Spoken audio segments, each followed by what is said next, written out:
Your father had a call sign too, didn't he? Let's hear yours, Lieutenant. The war room goes silent. 40 pairs of eyes lock onto the woman standing at attention near the back wall. Lieutenant Commander Ava Morgan doesn't flinch. Her hands rest at her sides, fingers relaxed but precise. The kind of stillness that looks like submission but feels like a coiled spring. Admiral Knox leans back in his chair at the head of the conference table, arms crossed. He's 60-something, bald, with the kind of weathered face that's seen 3 decades of classified briefings and zero tolerance for weakness. His uniform is immaculate.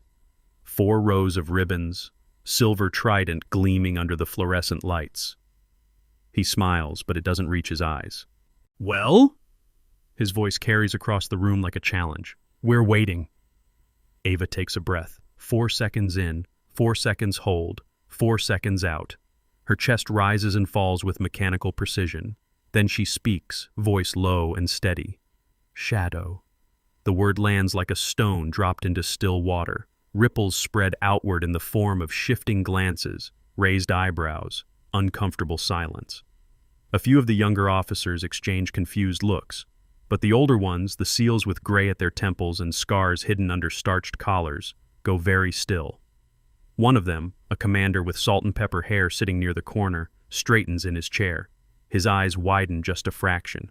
Knox's smile fades. He uncrosses his arms slowly, leaning forward. Shadow. It's not a question. It's an accusation wrapped in disbelief. Ava nods once. Yes, sir. That's quite a legacy to claim. Knox's tone is shifted. The mockery is gone, replaced by something colder, something sharper. Especially for someone who just transferred in 3 days ago. The room temperature seems to drop. Ava doesn't respond. She keeps her gaze forward, not quite meeting Knox's eyes, but not avoiding them either. Military middle ground, the kind of posture that says, I'm respectful, but I'm not afraid. Major Graves, a lean intel officer in his 40s, sitting 2 seats to Knox's right, clears his throat. Shadow was the call sign of a SEAL team leader who went dark 20 years ago. Kingfisher operation. Indo-Pacific Theater. He glances at Knox. No body recovered. Case closed as missing in action. Some would say desertion, Knox adds quietly. No confirmed kills, no extraction, just static on the comms and an empty coordinates grid. Ava's jaw tightens. It's the first crack in her composure. The first hint that this conversation isn't just professional, it's personal.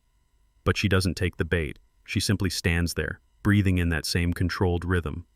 444. Knox lets the silence stretch, then he waves a hand dismissively. Take your seat, Lieutenant Commander. We have actual threats to discuss.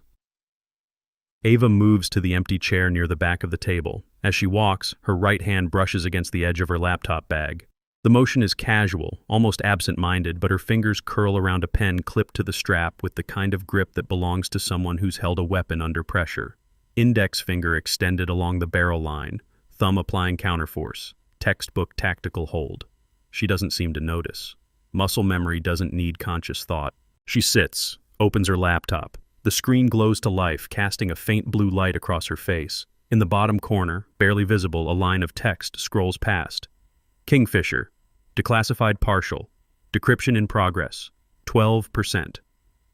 No one else can see it. But the man in the corner, the commander with the salt and pepper hair, is watching her. His nameplate reads Harrison. He's 60, maybe older. Lines around his eyes that speak of desert sun and salt water. He tilts his head slightly, studying Ava's posture, the way she adjusts her watch without looking at it, the way her fingers rest on the keyboard, ready but not tense. Recognition flickers across his face. He doesn't say anything, not yet. Knox pulls up a map on the main screen at the front of the room. Indo-Pacific region. Red zones marking areas of elevated threat activity. Blue zones indicating Allied naval positions. All right, let's get to work. We've got increased submarine activity near the Spratly Islands. Satellite picked up 3 unidentified vessels, likely Chinese, conducting what looks like reconnaissance. Colonel Sanders, a square-jawed logistics officer, taps his tablet. What's the assessment on intent? Are we looking at espionage or something more aggressive? Knox gestures to Ava without looking at her. Lieutenant Commander Morgan is our new intel liaison. Fresh eyes. Let's hear what the textbooks have to say. There's a ripple of low chuckles around the table. Ava doesn't react. She stands, moving to the front of the room with her tablet in hand. Her steps are measured.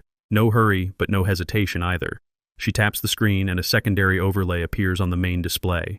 Heat signatures, radio frequency patterns, shipping lane disruptions. The vessels are operating in a grid pattern, she says. Her voice is calm, clinical. Consistent with SIGINT collection, signal intelligence. They're not looking for targets, they're mapping our response times. That's textbook, Graves interrupts. He doesn't look up from his notes. We already know they run signal drills. Give me something operational. Ava pauses, just for a heartbeat. Then she zooms in on one of the red zones. The timing coincides with a lapse in our satellite coverage. 14-minute window every third rotation. They know our blind spots. The room goes quiet again. This time, it's not dismissive. It's attentive. Knox leans forward, eyes narrowing. How do you know that? Because I ran the coverage analysis against their movement logs. Ava pulls up a second screen showing overlapping timelines. They're not testing our response times. They're testing our awareness gaps. Sanders whistles low. That's a different threat level. Knox doesn't acknowledge the point. Instead, he cuts her off. Where's your source validation? I don't see clearance codes on this data. It's pending, Ava says. Pending? Graves smirks. Convenient. Ava closes her tablet and returns to her seat. She doesn't argue, doesn't defend, just sits down and goes back to her laptop, fingers moving across the keys with steady precision. The decryption progress bar in the corner ticks upward, 15%. Knox moves on. Next item. We've got chatter about potential supply chain disruptions. Graves, what's your read? The meeting continues. Ava contributes here and there, answering questions with the kind of accuracy that comes from either very good research or very deep experience. But every time she offers something that cuts too close to operational insight, Knox or Graves shuts her down. Too vague, not verified, needs more context. The pattern is clear. They're testing her, pushing her, waiting for her to crack or overreach. She does neither. She just keeps breathing in that same rhythm. 444. If you think call signs are just nicknames, you're about to see why some names carry ghosts. Hit like if you know the weight of a legacy, and subscribe to see how silence becomes the deadliest weapon. 30 minutes in, Knox shifts the conversation. Let's talk about personnel reliability. We've had some concerns about information security. Loose lips in the lower ranks. He glances around the table. I want to remind everyone that clearance isn't a right, it's a privilege, and it can be revoked if there's any question of loyalty or competence. The words hang in the air. Ava's fingers pause on the keyboard, just for a second. Then she resumes typing. But Harrison, sitting in the corner, catches it. He's been watching her the whole time. The way she holds herself. The way she moves. There's something familiar about it. Something he can't quite place. Lieutenant Carter, a younger intel officer with a boyish face and nervous energy, raises his hand. Admiral, I've been cross-referencing some of the older operational archives. There's a protocol discrepancy I wanted to flag. Knox waves him off. Not now, Carter. We're focused on current threats. Carter hesitates, then nods. But as he lowers his hand, he catches Ava's eye. She gives him the smallest nod, almost imperceptible. Carter's shoulders relax slightly. He opens his own laptop and starts typing.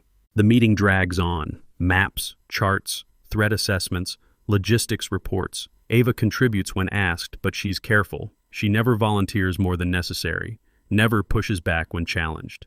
It's a masterclass in restraint, the kind of discipline that either comes from training or from bitter experience. An hour in, Knox announces a 15-minute break. Officers stand, stretching legs and refilling coffee. Ava stays seated, eyes on her screen. The decryption bar is at 23%. She opens a secondary window, typing in a series of commands that look like maintenance scripts but are actually routing protocols, rerouting data through a backup server. Harrison approaches. He doesn't sit down, just stands beside her chair, close enough that his voice won't carry. You handle yourself well. Ava looks up. Her expression is neutral. Thank you, sir. Your father. Harrison pauses, choosing his words carefully. He was a good man. Ava's eyes flicker, just for a moment, then she nods. He was. Shadow wasn't just a call sign. Harrison's voice drops even lower. It was a philosophy. Move quiet. Strike precise. Leave no trace. I'm aware, Ava says. Harrison studies her. You carry it well. Before Ava can respond, Knox's voice cuts across the room. Commander Harrison. A word. Harrison straightens, giving Ava a final glance before walking over to Knox. The two men step into the hallway, voices muted but tense. Through the glass walls of the war room, Ava can see Knox gesturing sharply. Harrison's posture is defensive but firm. They're arguing. Carter slides into the seat next to Ava. He keeps his eyes on his own screen but speaks quietly. Your decryption is running slower than expected. The archive has a secondary firewall. I can reroute through a tertiary node, but it'll take another 20 minutes. Do it, Ava says without looking at him. Carter's fingers fly across the keyboard. Lines of code scroll past. You know they're testing you, right? This whole meeting, it's not about the threat assessment. It's about seeing if you'll crack. I know. And you're just going to sit here and take it? Ava finally looks at him. Her eyes are calm, steady. Patience isn't weakness, Lieutenant. It's strategy. Carter blinks. Then he grins, just a little. Roger that. Knox and Harrison return. The Admiral's face is tight. Harrison looks like he's swallowed something bitter but necessary. They take their seats. Knox doesn't waste time. All right, let's wrap this up. Lieutenant Commander Morgan, you mentioned earlier that you were working on a threat analysis. Let's see it. Ava stands. She walks to the front again, pulling up her presentation on the main screen. It's a detailed breakdown of naval positioning, supply chain vulnerabilities, and projected escalation scenarios. The data is solid. The analysis is sharp. But halfway through, Graves interrupts. Where did you get this? He's leaning forward now, eyes narrowed. These coordinates, this level of detail, this isn't open source. It's from the Kingfisher archives, Ava says. The room goes cold. Knox's face hardens. The Kingfisher archives are sealed. They were partially declassified last year, Ava counters. I submitted the request 3 months ago. It was approved 2 weeks before my transfer. Graves shakes his head. Even if that's true, you'd need validation codes, you'd need oversight clearance, you'd need... I have it. Ava pulls up a document on the screen. Official letterhead, clearance stamps, authorization signatures. Everything is in order. Knox stands, slowly. That file has been buried for 20 years. There's a reason it stayed buried. And there's a reason it was declassified, Ava says. Her voice is still calm, but there's an edge to it now, a sharpness that wasn't there before. Because the information is relevant. Because the patterns from Kingfisher match the patterns we're seeing now. That's speculation, Knox says. It's analysis. It's reckless. The room is silent, everyone is watching, Ava and Knox locked in a standoff that's about more than just data and clearance levels. There's history here. Weight. Ghosts that neither of them is willing to name out loud. Finally, Knox sits back down. Fine. Show us what you've got. But if this is half-baked intel, Lieutenant Commander, you'll be filing logistics reports for the rest of your career. Ava nods. She turns back to the screen and pulls up the next slide. It's a map of the South China Sea, layered with old operational data from 2005 and current satellite imagery from 2025. The overlap is striking.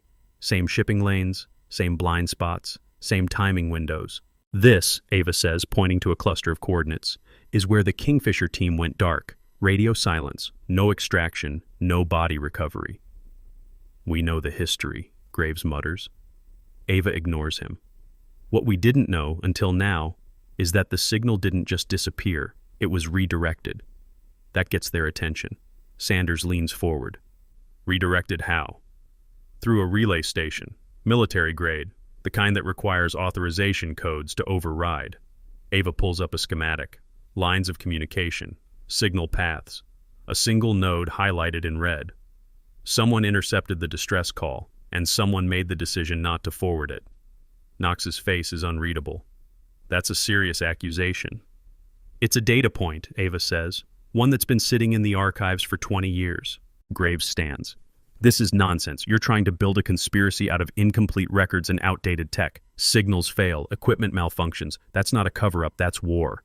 Ava meets his gaze. Then explain the relay log. What relay log? Ava taps her keyboard. A new document appears on screen. Rows of timestamps, authorization codes, signal paths, and at the bottom, a single line highlighted in yellow. Override. Knox, J, Ayuth code, Delta 9. The room explodes. Not with noise, but with tension so thick it feels like the walls are pressing inward. Knox doesn't move, doesn't blink. He just stares at the screen, jaw set. Graves looks between Knox and Ava, confusion and alarm warring on his face. "That's fabricated," Graves says, but his voice lacks conviction. "It's archived," Ava says. "Time-stamped, authenticated, and it's been sitting in a government server for 2 decades. Knox finally speaks. His voice is low, dangerous. "You don't know what you're talking about." "I know exactly what I'm talking about." Ava's voice doesn't rise, but it cuts. "I know that Kingfisher was abandoned. I know that the distress signal was intercepted. And I know that someone made the call to leave those men behind." "That's enough." Knox stands, slamming his hand on the table. The sound echoes like a gunshot. "This meeting is over. Lieutenant Commander Morgan, you're out of line. Consider yourself under review." Ava doesn't move. "Admiral, the data—" "I said we're done." Knox's voice is ice. He looks around the room. "Everyone out, now!" The officers stand, gathering tablets and files, casting uncertain glances at Ava as they file toward the door. Harrison lingers, but Knox shoots him a look that could melt steel.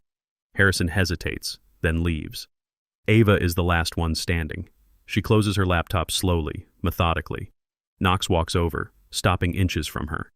His voice drops to a whisper.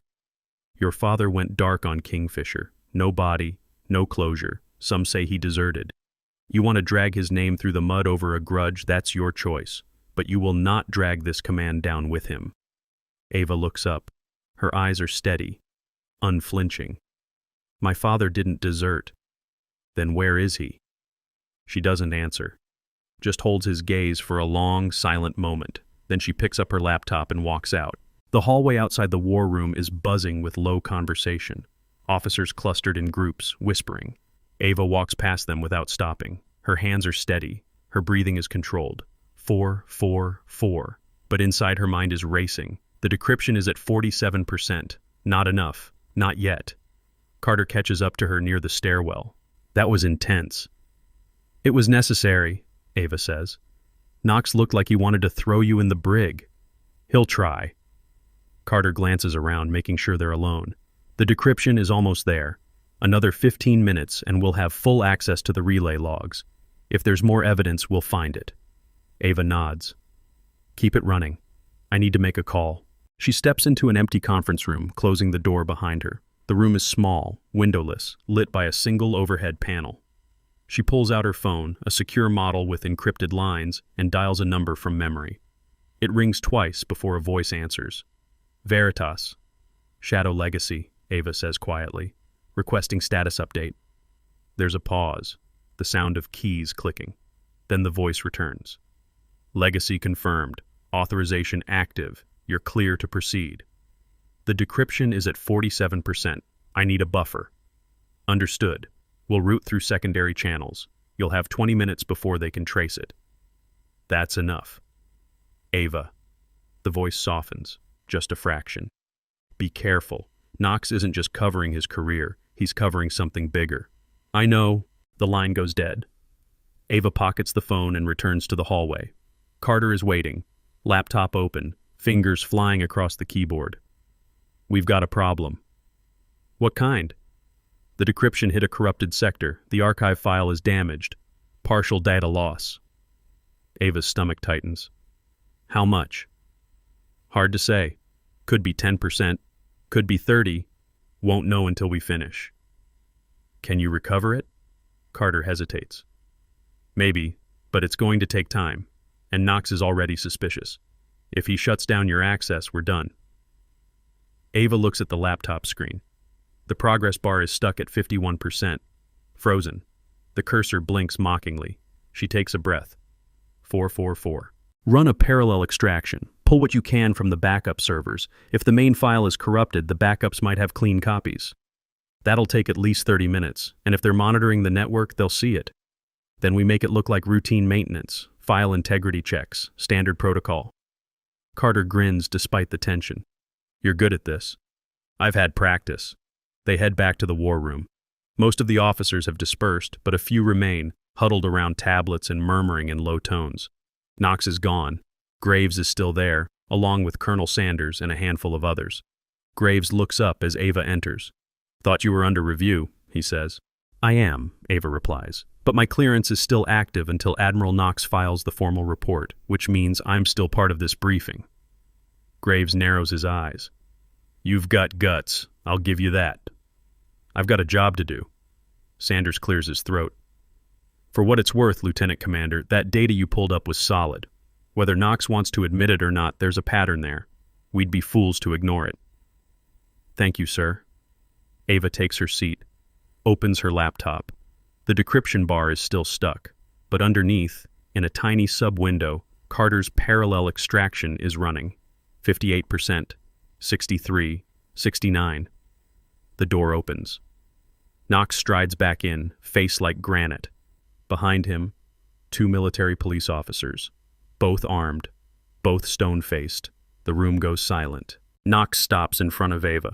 Lieutenant Commander Morgan, you're hereby relieved of duty pending investigation into unauthorized access of classified materials. You will surrender your credentials and devices immediately. Ava doesn't flinch. On what grounds, sir? On the grounds that you've accessed sealed files without proper oversight. On the grounds that you've made unsubstantiated accusations against senior leadership. On the grounds that you've violated operational security.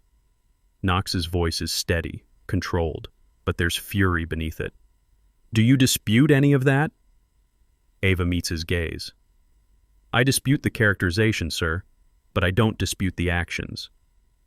Then hand over your laptop. Ava looks down at the screen. The extraction bar is at 73%. So close, but not close enough. She closes the laptop slowly. I need to save my work first. Protocol requires... I don't care about protocol right now, Knox interrupts. I care about security. Hand it over. 30 seconds to prove 20 years of silence wasn't weakness. Drop a comment. Would you bet everything on corrupted data? Ava's fingers hover over the keyboard. Her mind races. She can feel the entire room watching, waiting. Carter is frozen 2 seats over, eyes wide. Harrison has reappeared in the doorway, arms crossed, expression unreadable. The extraction bar ticks upward. 79%, 85, 91. Lieutenant Commander, Knox's voice drops to a lethal whisper. You have 30 seconds. Then I'm having these officers confiscate that device by force. Ava's heart pounds. Not from fear, from calculation. She's run every scenario, every angle. This is the moment, the hinge point. She can comply, hand over the laptop, and lose everything. Or she can hold her ground and risk it all on a file that might be corrupted, incomplete, or worthless. 4, 4, 4. Breathe in, breathe hold, breathe out. 20 seconds. Carter shifts in his seat. His fingers dance across his own keyboard, hidden from Knox's view. The extraction is being rerouted, pushed through a secondary server, faster, harder. 15 seconds. 97%, 99, 10 seconds. Knox reaches for the laptop. His hand moves toward the lid. Ava's hand shoots out, not aggressive, just fast, pressing the space bar. The screen flares to life. The extraction completes, 100%. A single line of text appears. Decryption successful, files ready. Knox freezes. His eyes flick to the screen. He sees the text, sees the file names, sees the access codes. 5 seconds. Ava hits enter. The files begin uploading, not to her laptop, to the main server, the one everyone in the briefing room can access, the one that logs every action, every timestamp, every byte. Knox's face goes white, then red. What did you just do? Ava looks up. Her voice is calm, clear. I saved my work, sir, as protocol requires. The room erupts. Officers grab their tablets, pulling up the shared server. File names start populating. Kingfisher, full relay log. Shadow 1, extraction denied. Override authorization, Knox J. Graves stares at his screen, mouth open. Sanders swears under his breath. Harrison steps fully into the room, eyes locked on Ava with something that looks like awe. Knox reaches for the server control panel. Shut it down. Shut it all down. But Carter is faster.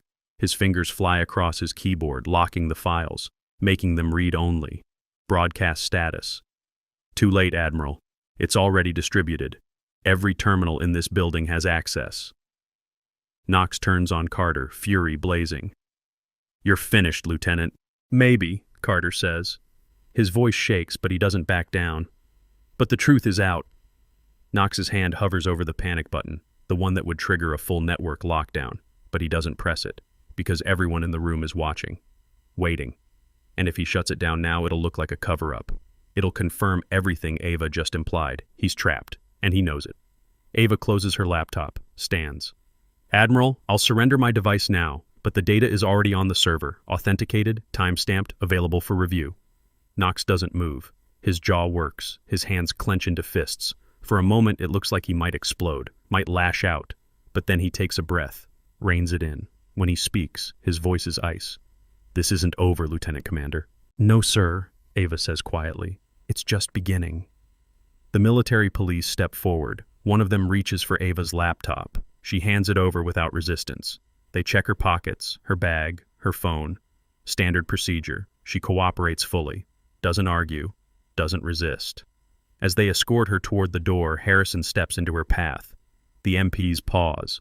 Harrison looks at Ava, then at Knox. Admiral, I'd like to request permission to review the files. Denied, Knox snaps. With all due respect, sir, if these files are authenticated, we have an obligation to investigate. You have an obligation to follow orders, Commander. Harrison doesn't back down. And my orders are to ensure operational integrity. If there's evidence of a compromised mission, I need to see it. Knox glares, but he's outnumbered now. Sanders is nodding. Graves looks uncertain but doesn't object. The other officers are murmuring. The tide is turning. Fine, Knox says through clenched teeth.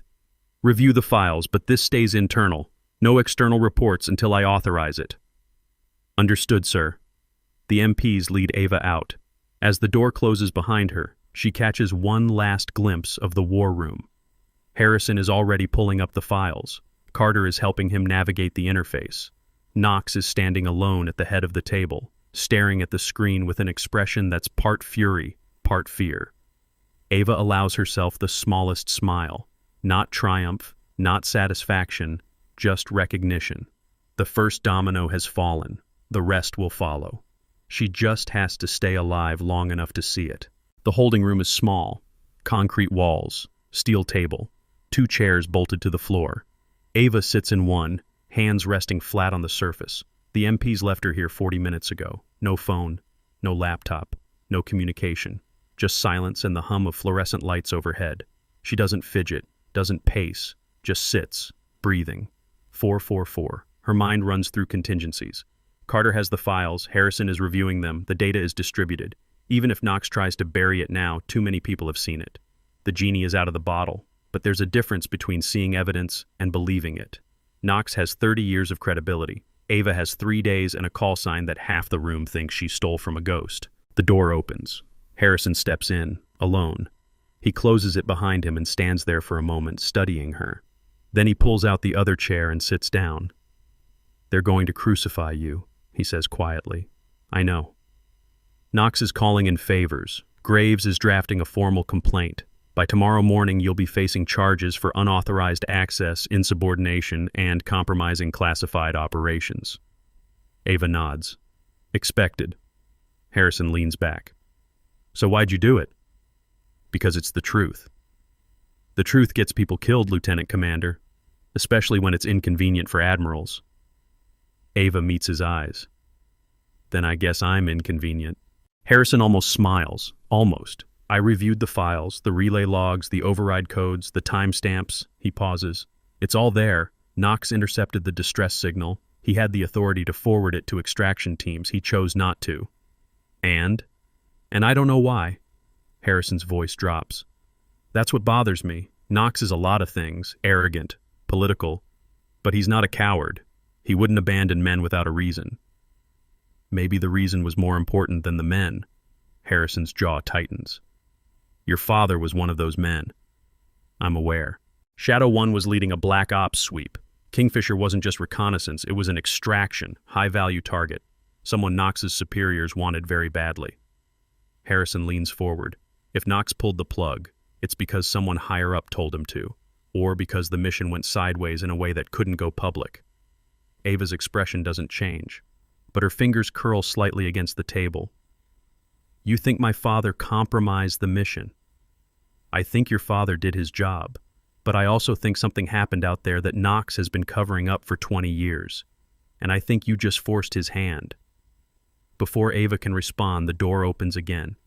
Carter steps in, slightly out of breath, tablet in hand. Commander, you need to see this. Harrison stands. What is it? Carter places the tablet on the table. The screen shows a live feed of the war room. Knox is standing at the front, addressing a smaller group now. Just senior officers. Graves, Sanders, and a few others. The audio is muted, but the body language is clear. Knox is on the defensive. Carter, where did you get this feed? Harrison's voice is sharp. The system automatically archives all briefing sessions. It's standard protocol for operational continuity. Carter taps the screen. But that's not the important part. Watch. He unmutes the audio. Knox's voice fills the room, tense and clipped. Lieutenant Commander Morgan has overstepped. She's accessed sealed files without proper authorization. She's made accusations that undermine command integrity. This is a textbook case of insubordination driven by personal vendetta. Graves nods. Agreed. Her father's disappearance has clearly compromised her judgment. But Sanders shakes his head. That doesn't explain the relay logs, Admiral. The override code is authenticated. The timestamps match. Either someone fabricated that data 20 years ago, or the distress call was intercepted exactly the way she said. Knox's face hardens. The logs are incomplete, corrupted.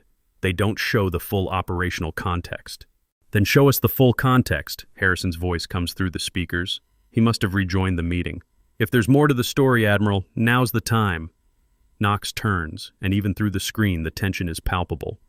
The full context is classified above your clearance, Commander. My clearance is top secret SCI, same as yours.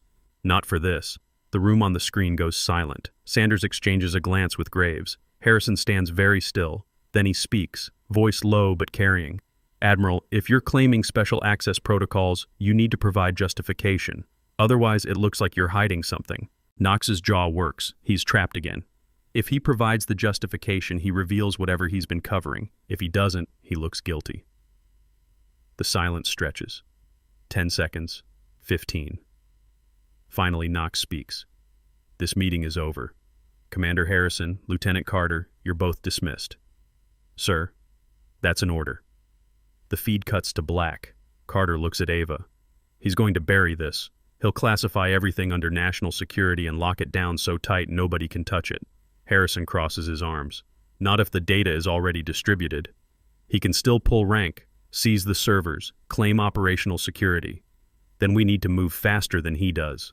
Harrison looks at Ava. You said the decryption pulled full relay logs. What else is in there? Ava hesitates. Then she decides. Trust is a weapon. Time to use it. There's a beacon. Harrison blinks. What?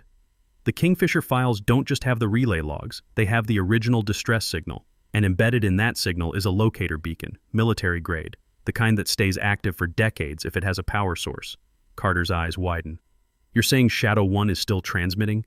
I'm saying the beacon is still transmitting. Whether anyone is alive to maintain it is another question.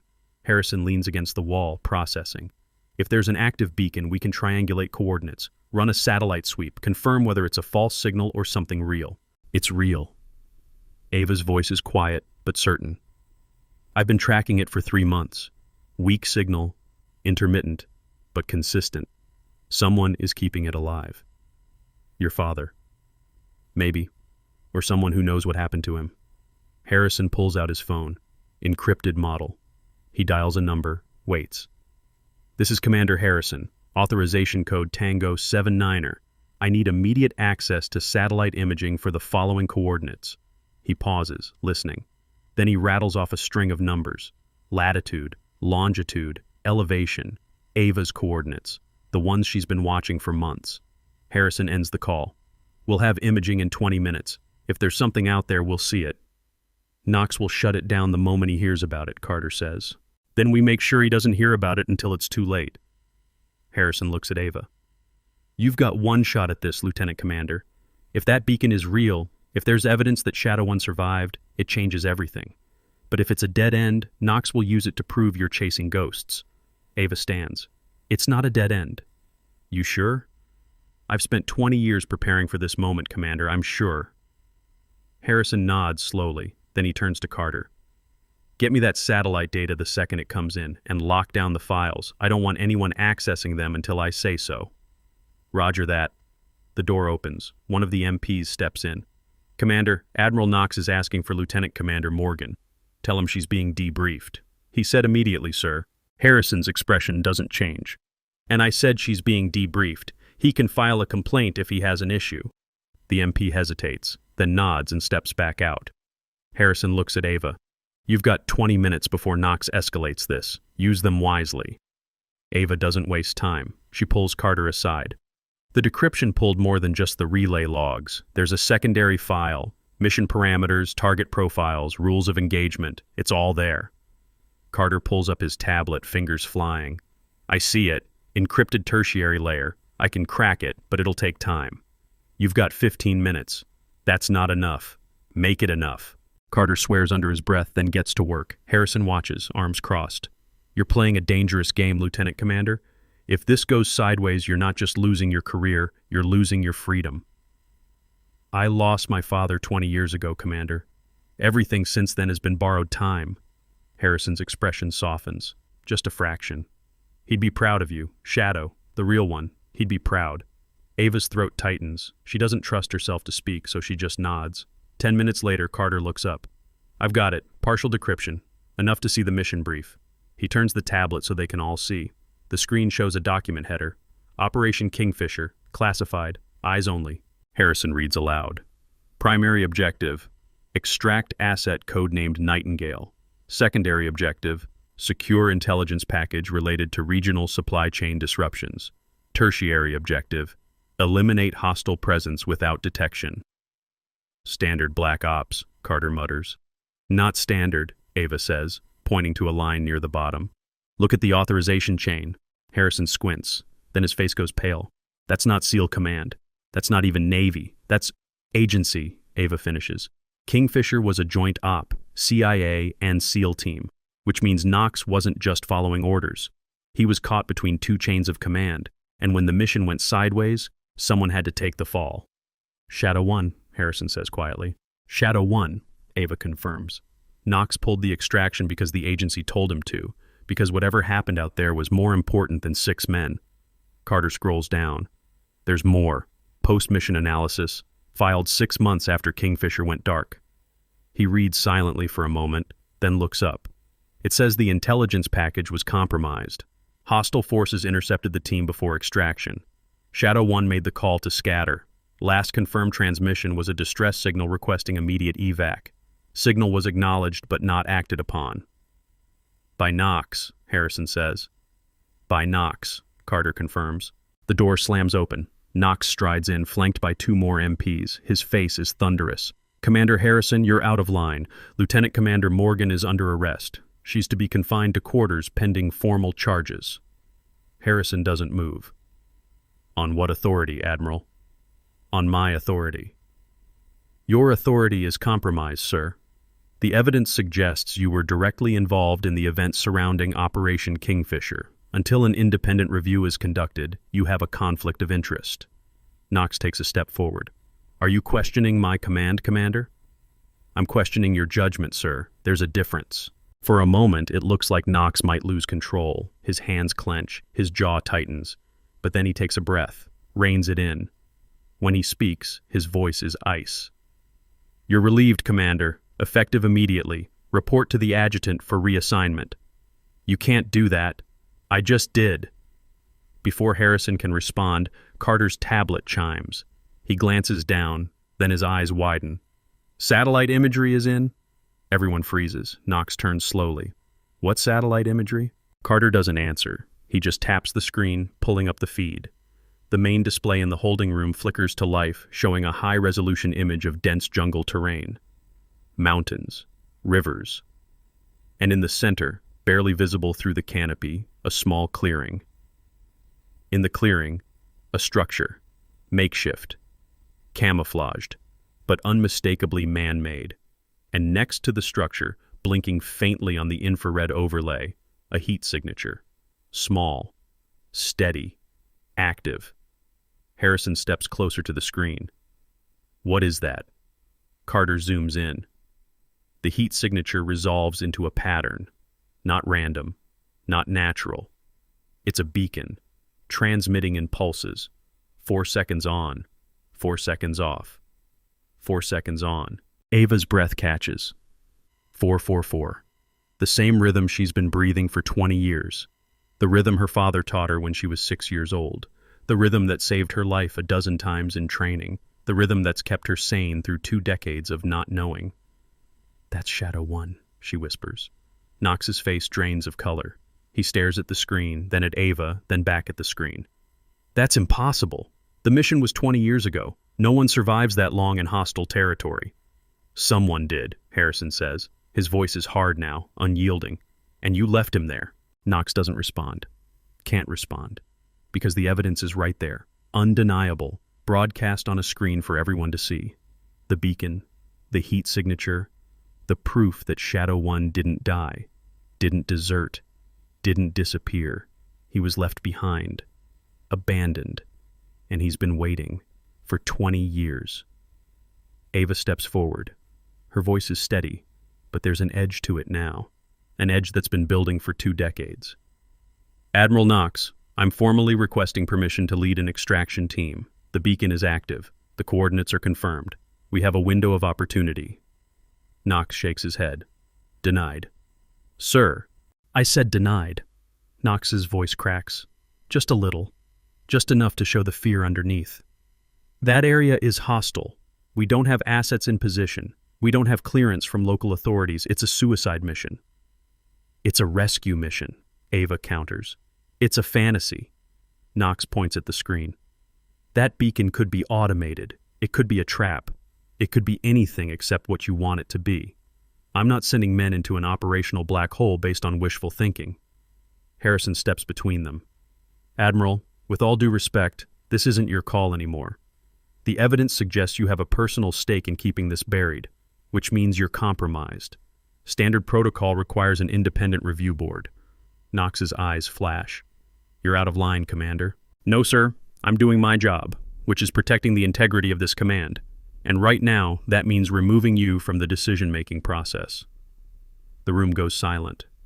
The MPs shift uncomfortably.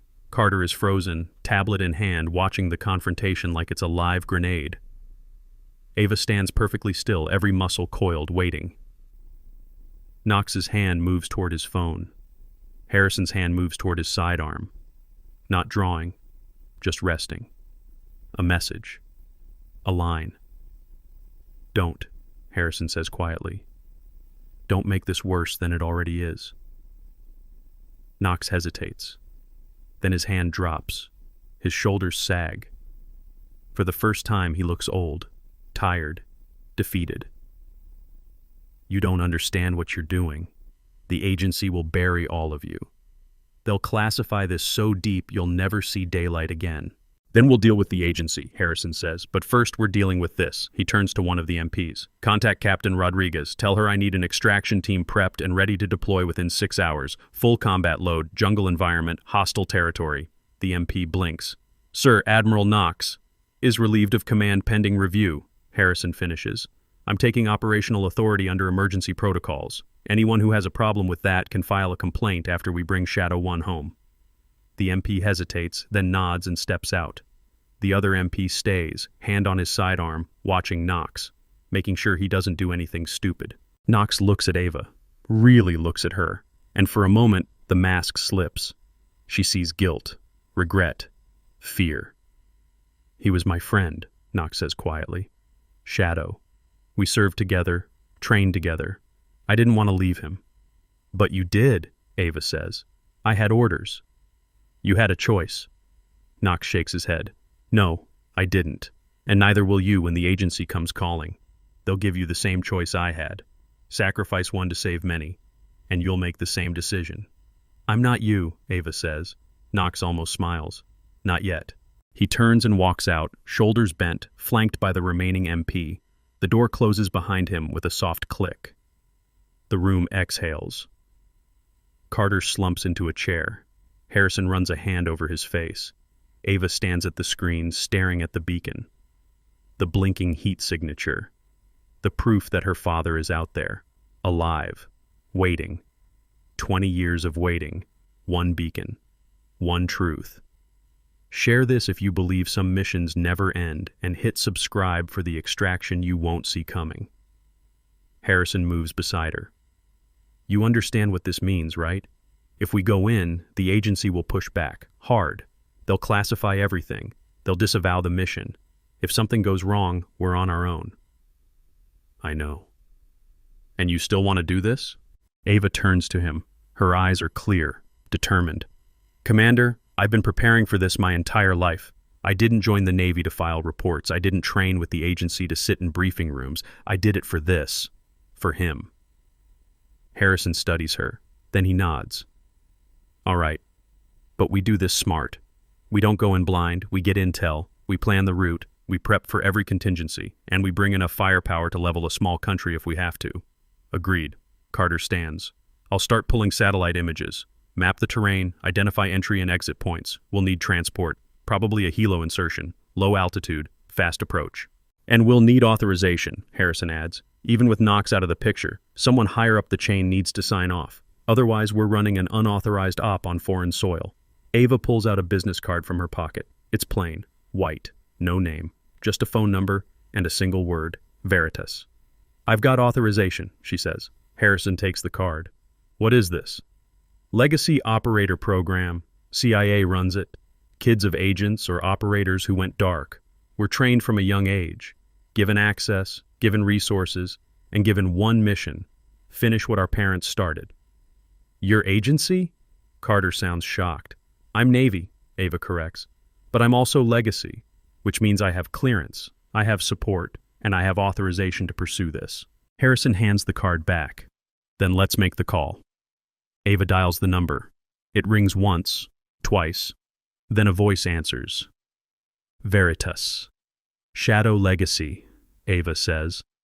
Requesting immediate extraction authorization for Operation Kingfisher follow-up. Beacon confirmed active. Coordinates locked. Team standing by. There's a pause. The sound of typing. Then the voice returns. Authorization granted. You're cleared for full operational support. Transport, logistics, and tactical backup are en route. ETA 6 hours. Understood. Ava. The voice softens. Your father was one of the best. Bring him home. I will. The line goes dead. Ava pockets the phone and looks at Harrison. We're cleared. 6 hours.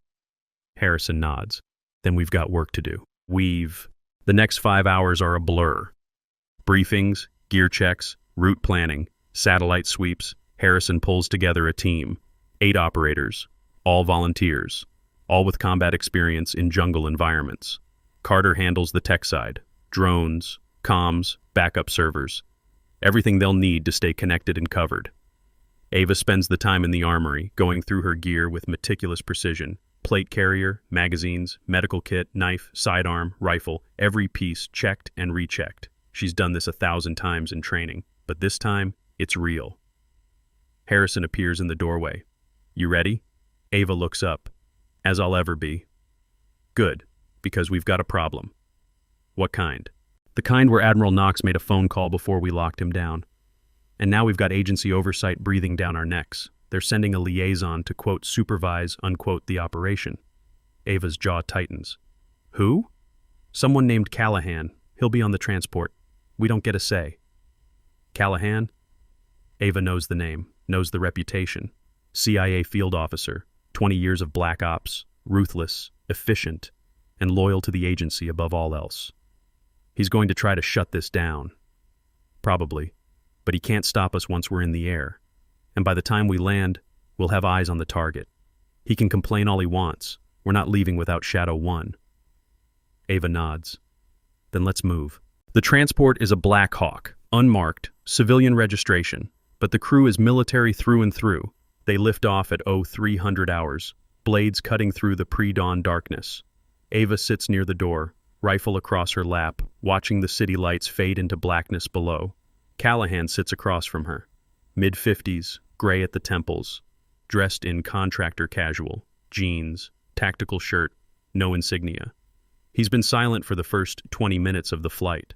Now he leans forward. You know this is a mistake, right? Ava doesn't look at him. I know it's necessary.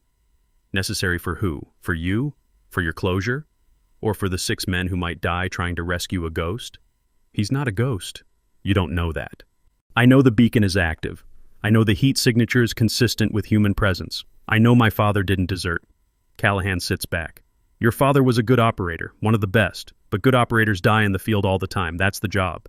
Then why did Knox pull the extraction?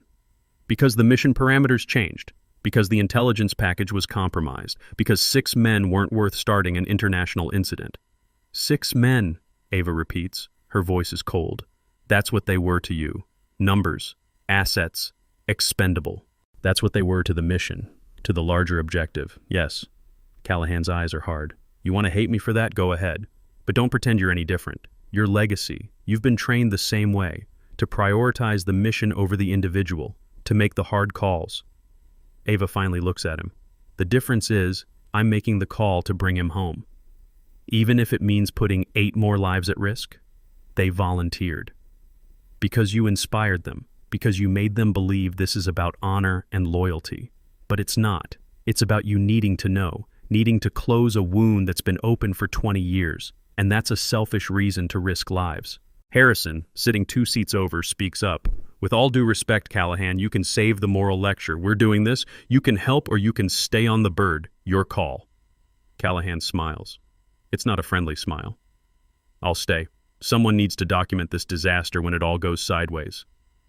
The flight continues in silence.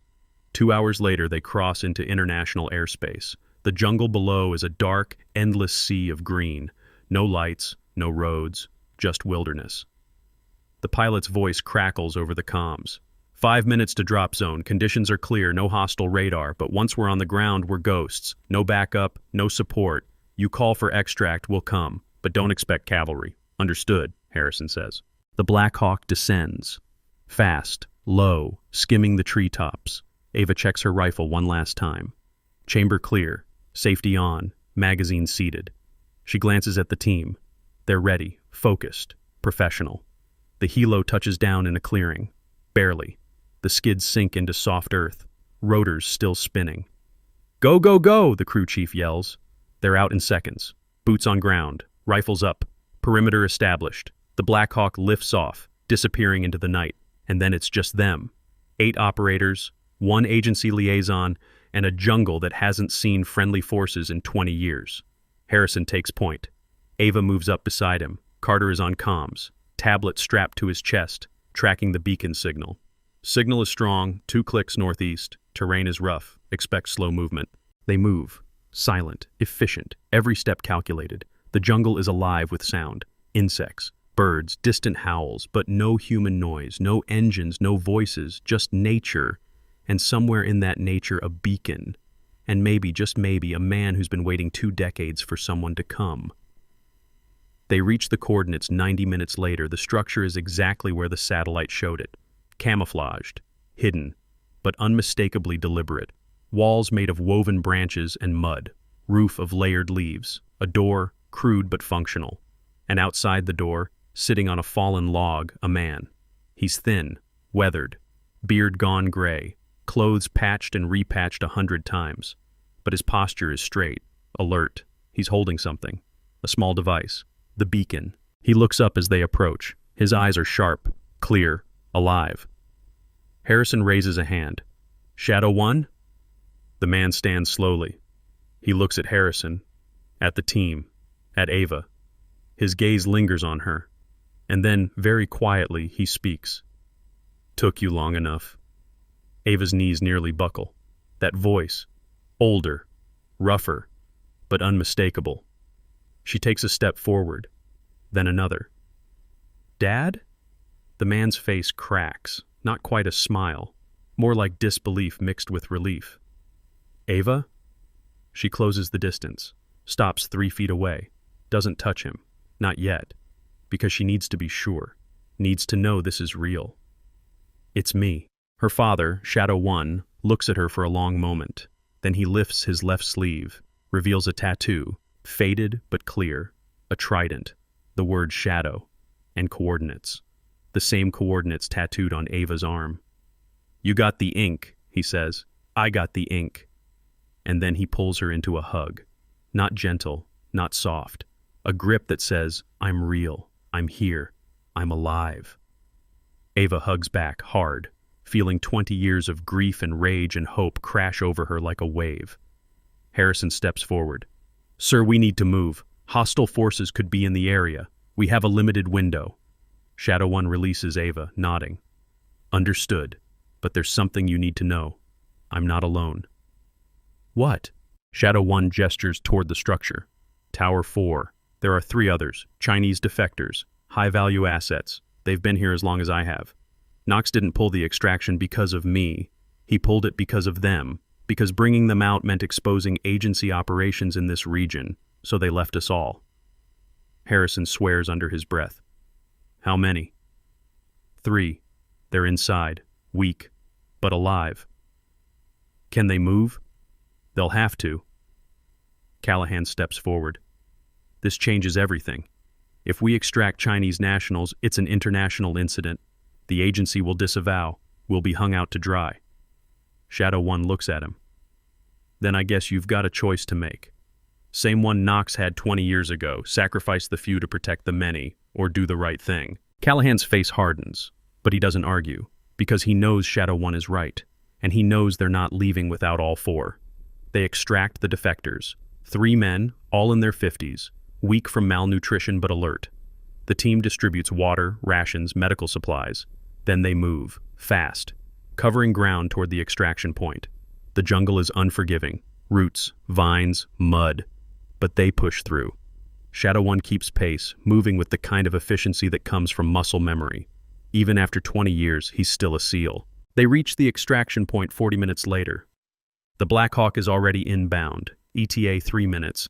Harrison sets the perimeter. Ava stays close to her father. They haven't spoken much, just moved.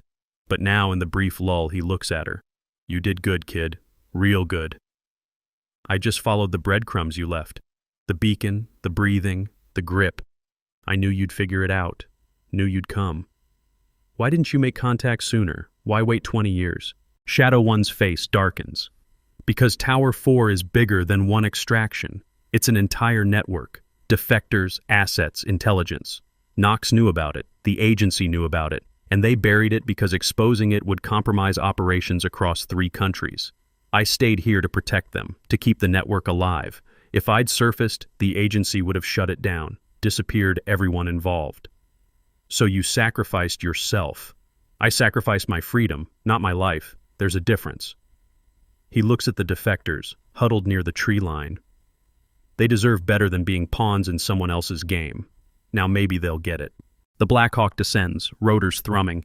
Ava helps load the defectors. Shadow One climbs in last. As the helo lifts off, he looks back at the jungle. At the structure. At 20 years of isolation disappearing below. Ava sits beside him. What happens now?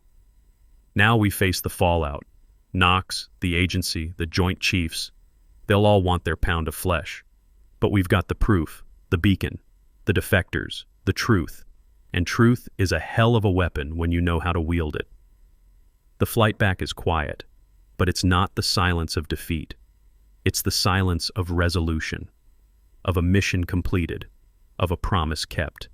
They land at 0700 hours. A crowd is waiting. MPs, officers, medical teams, and standing at the front, face pale but composed, Admiral Knox. He watches as Shadow One climbs out of the helo, watches as Ava stands beside him. And for a moment, the 2 men just stare at each other. 20 years of guilt and anger and regret compressed into a single look. Finally, Knox speaks. "I'm sorry." Shadow One nods. "I know." Knox is led away by MPs. Formal charges pending. The defectors are taken to medical. Ava stays with her father as he's checked by the medics. Clean bill of health, all things considered. Dehydration, malnutrition, but no major injuries, no permanent damage, just time. Stolen, but survived. Harrison approaches. The agency is already spinning this, calling it a rogue op, threatening sanctions, but Captain Rodriguez is backing us. And with the defectors' testimony, they can't bury it, not completely. Shadow One looks at him. They'll try. Let them. Ava's voice is steady. We've got the truth, and the truth doesn't stay buried forever. 3 days later, the formal inquiry begins. Knox is charged with dereliction of duty, obstruction of justice, and unauthorized mission termination. The agency pushes back, but the evidence is overwhelming. The relay logs, the beacon, the defectors, Shadow One's testimony. Knox is stripped of rank, pension revoked, legacy destroyed. The Kingfisher files are declassified. 12 other missions are reopened. Families of the missing get answers, not always the answers they want, but answers. Ava is cleared of all charges, commended for operational integrity, offered a promotion, she declines, takes a position training new legacy operators instead, teaching them what she learned, that silence isn't weakness, that patience is a weapon, that sometimes the mission isn't about glory, it's about bringing people home. Shadow One retires officially, receives his back pay, his medals, his honors. He moves to a small house near the coast, spends his days fishing and writing. A memoir, not for publication, just for Ava. So she knows the full story. So the truth lives on. One evening, 3 months after the extraction, Ava visits. They sit on the porch, watching the sun set over the water. Shadow One hands her a coin. Challenge coin. New design. A trident. The word shadow. And underneath, legacy. They're minting these now, he says. For the program. For kids like you, who finish what we started. Ava turns the coin over in her hand. It's a heavy legacy. It is, but you carried it well. They sit in silence for a while. Then Ava's phone chimes. Encrypted message. She reads it. Her face goes still. What is it? Shadow One asks. Ava looks at him. Tower 4 isn't finished. There's another network. Deeper. Darker. Someone is asking for extraction. Codename, Raven. Shadow One leans back. You going to answer? Ava pockets the phone, looks out at the ocean, the horizon, the endless expanse of water and sky. And she thinks about Knox, about choices, about missions that never really end. Not tonight, she says quietly. Tonight, we rest. Shadow One nods. And tomorrow? Ava stands, pockets the coin, looks at her father with eyes that are clear, calm, and absolutely certain. Tomorrow, we hunt. But she doesn't leave. Not yet. She sits back down, and Shadow One watches her with the kind of patience that comes from 2 decades of waiting. The sun dips lower, painting the water in shades of amber and copper. The message, Ava says quietly. It's not just coordinates. There's a photo attached. She pulls out her phone, hesitates, then turns the screen toward him. The image is grainy, low resolution, taken from a distance.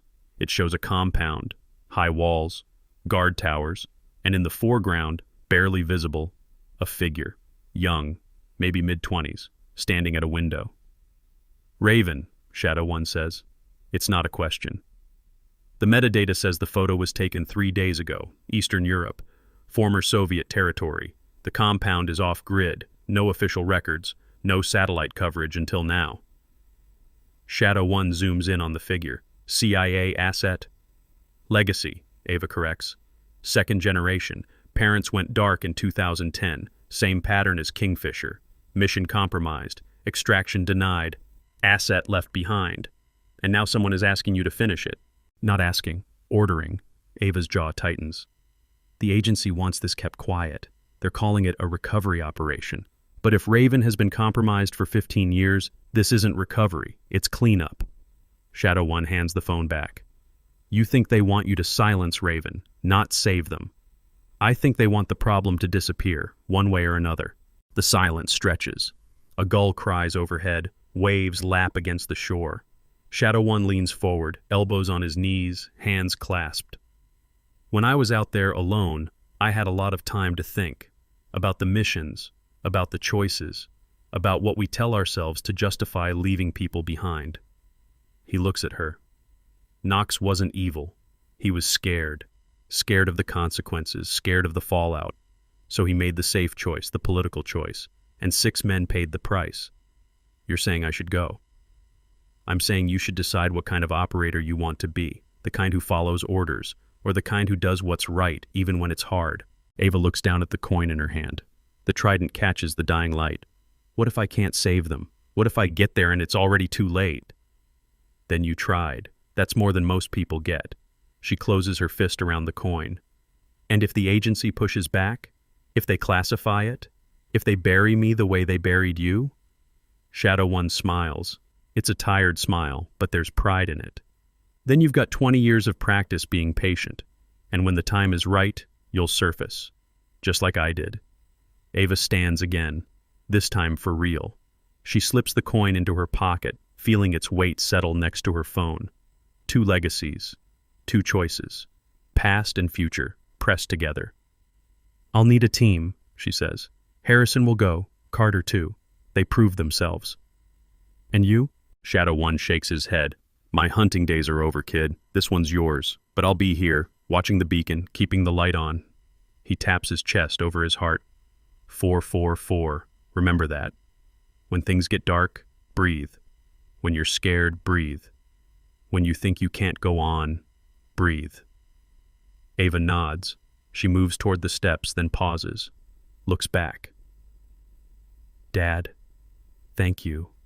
For waiting. For leaving the breadcrumbs. For believing I'd come.